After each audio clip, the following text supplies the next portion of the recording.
This is not your typical internet scam. This is a story of revenge gone horribly wrong. A man wanted to destroy his ex-girlfriend. So he went to the dark web. But instead of ruining her life, he destroyed his own. It started with a breakup. An ugly one. Ryan, a 33-year-old marketing manager from Melbourne, had just ended a toxic relationship with his ex-girlfriend, Cassie. They'd been together for 2 years. 2 years of constant arguments, jealousy, and emotional manipulation from both sides. The final fight happened at a house party. Cassie had been flirting with another man, and Ryan confronted her in front of everyone. She screamed that he was controlling and possessive. He called her unfaithful and manipulative. Their friends watched in uncomfortable silence as their relationship imploded in real time. Things didn't end peacefully.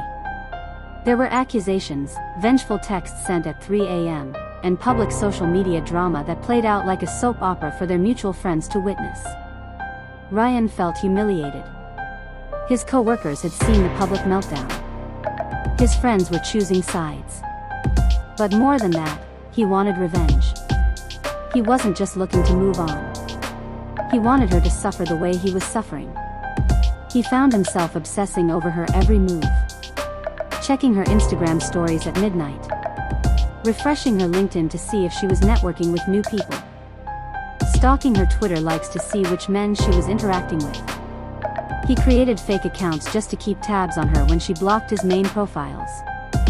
He imagined scenarios where she was publicly shamed, her boss finding out about her drinking problem, her new dates discovering embarrassing secrets, her perfect online persona crumbling.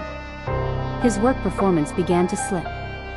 He'd spend hours during lunch breaks scrolling through her posts, analyzing every caption for hidden meanings. His manager noticed his distraction during meetings. One sleepless night, after seeing photos of Cassie at a restaurant with a new man, Ryan searched the internet for how to get revenge anonymously.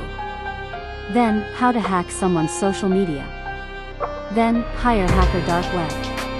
And that single search changed his life forever. He downloaded a Tor browser, something he'd only heard about in crime documentaries. The interface was clunky, slow, but it promised anonymity. He found his way into forums where criminals lurked, places with names like Vendor Market and Revenge for Hire, where hackers, forgers, and blackmailers advertised their services freely. He read stories of people hiring hitmen for as little as $5,000. Others talked about destroying reputations through coordinated harassment campaigns. Some shared before and after screenshots of lives they'd ruined, careers ended, marriages destroyed, people driven to mental breakdowns.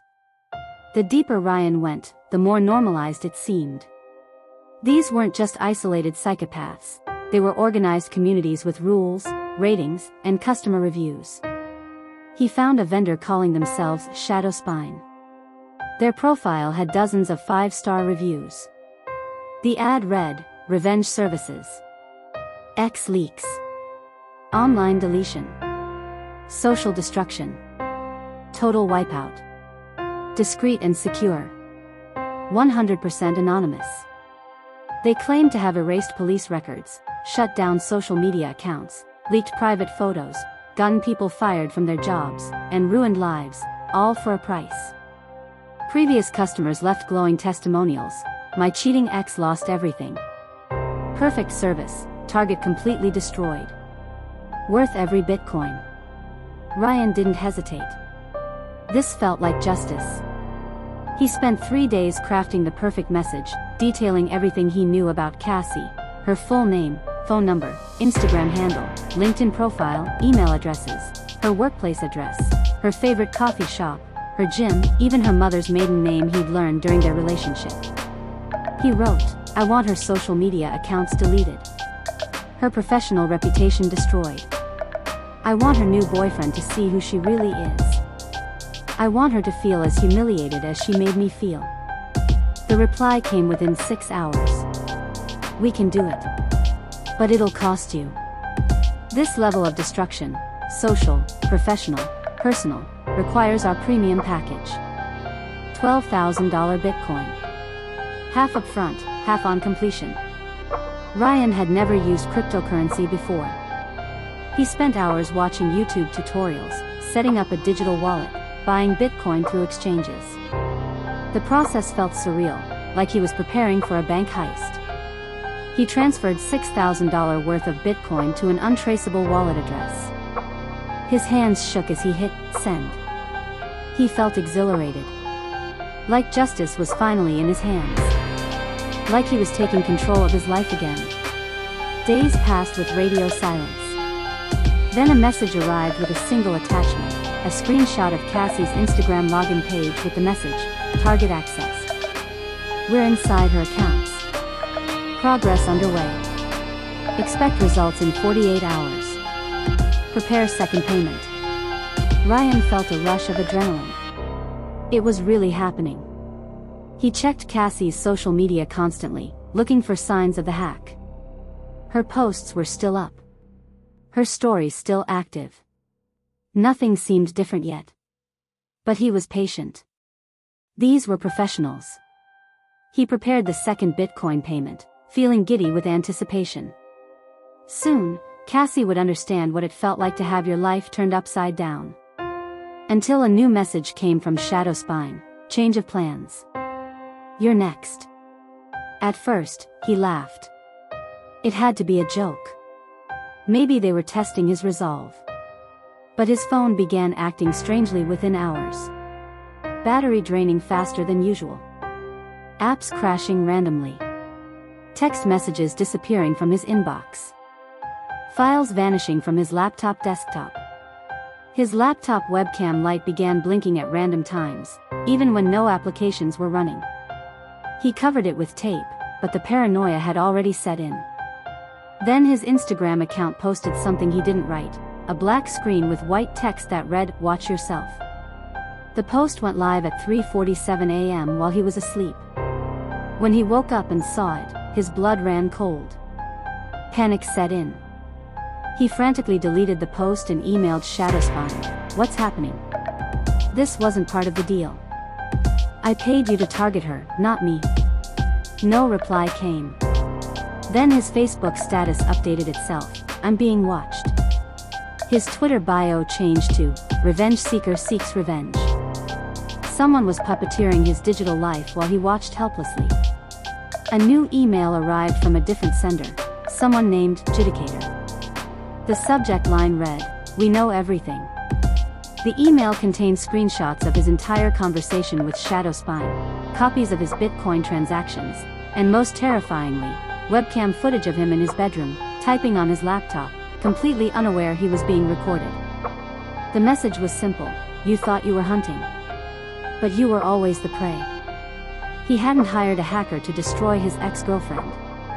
He'd walked straight into an elaborate trap designed specifically for people like him, bitter, vengeful, and stupid enough to trust criminals. The blackmail began immediately. "Pay us $10,000 more in Bitcoin within 72 hours, or we release everything to your employer, your family, and yes, your precious Cassie. We'll make sure she knows exactly what kind of person you really are." Ryan, desperate and terrified, liquidated his savings account and paid.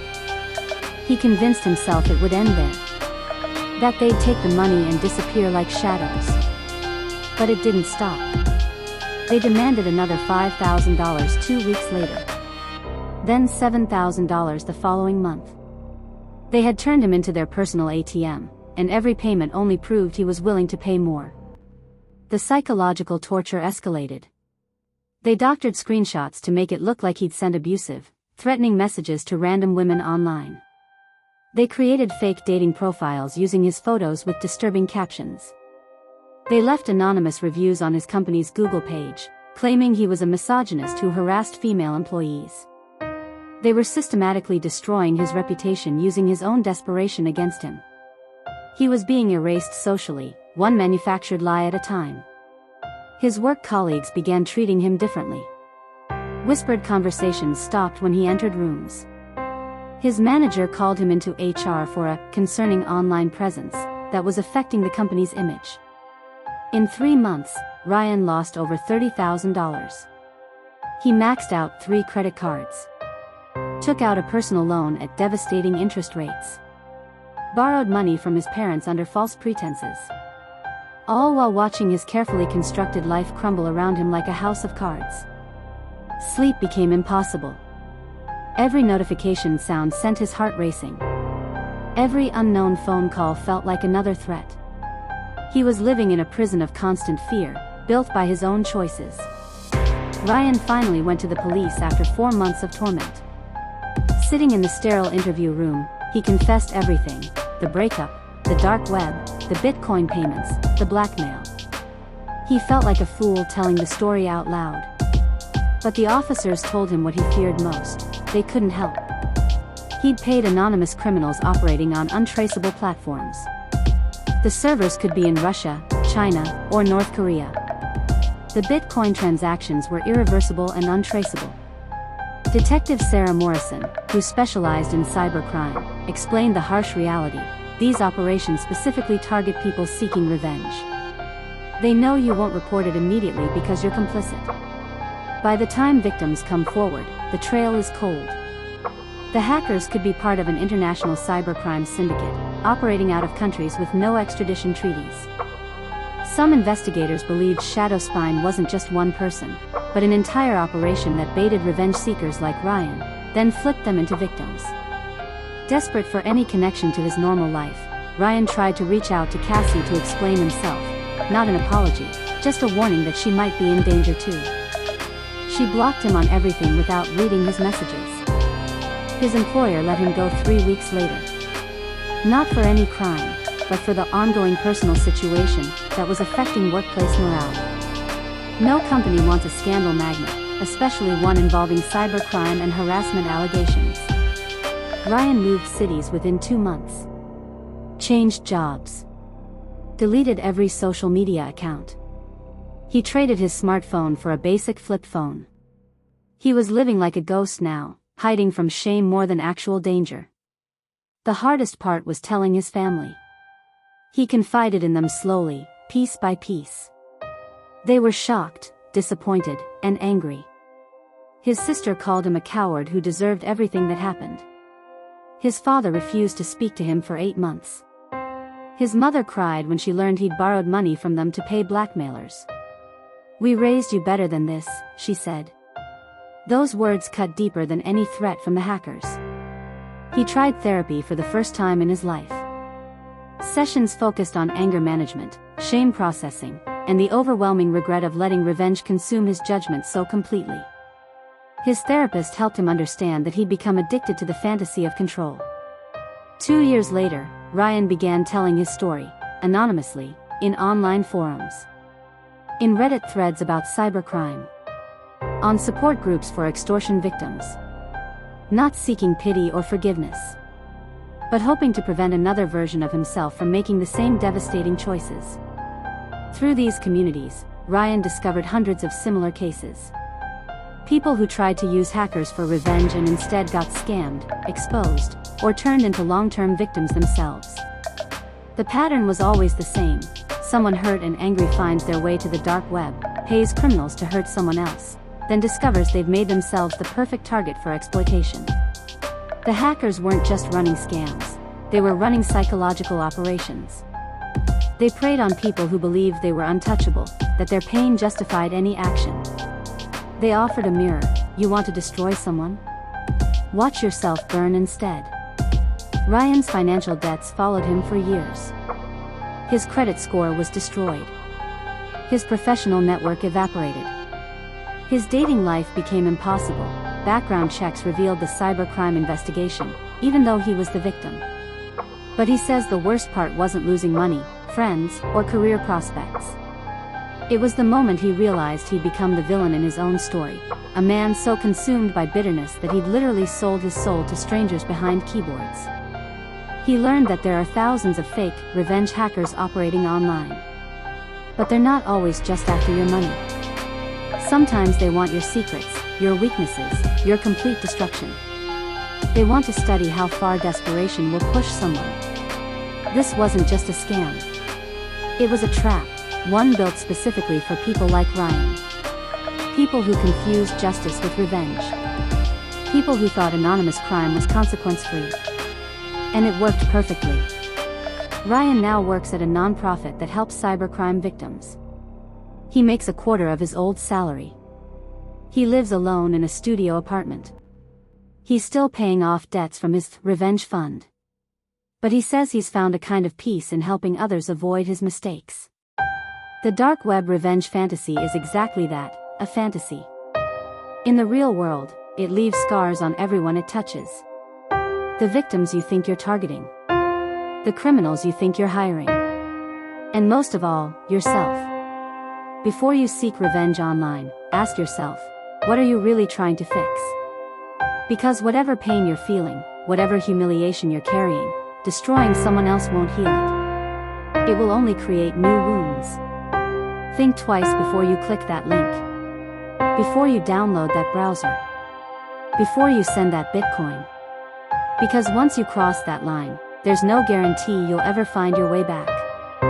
Online revenge isn't justice. It's just another way to destroy your own life while telling yourself you're the hero. Stay alert. Stay smart. And most importantly, stay away from the dark web. Like and subscribe for more true stories about internet fraud and online crimes. New videos every week covering the real cost of digital revenge.